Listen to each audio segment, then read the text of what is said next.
На празника Вход Господен в Йерусалим църквата отбелязва влизането на Господ Исус Христос в Йерусалим в дните преди еврейската Пасха. Според новозаветните Евангелия Христос пристига в града, яздейки магаре, а вярващите го посрещат, като разстилат пред него дрехите си и маслинови клонки. След като възкресил престоелия 4 дни в гроба Лазар, брат на сестрите Марта и Мария, и Исус Христос тръгнал за Йерусалим.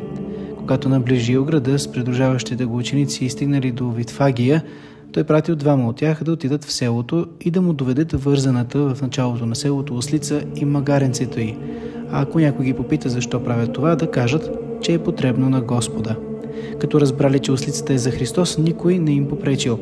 Хората, виждайки в Исус Христос Спасителя, възторжено размахвали палмови клонки и хвърли цветя пред него, като пеели Осанна, благословен идещият в име Господне, царят Израилев.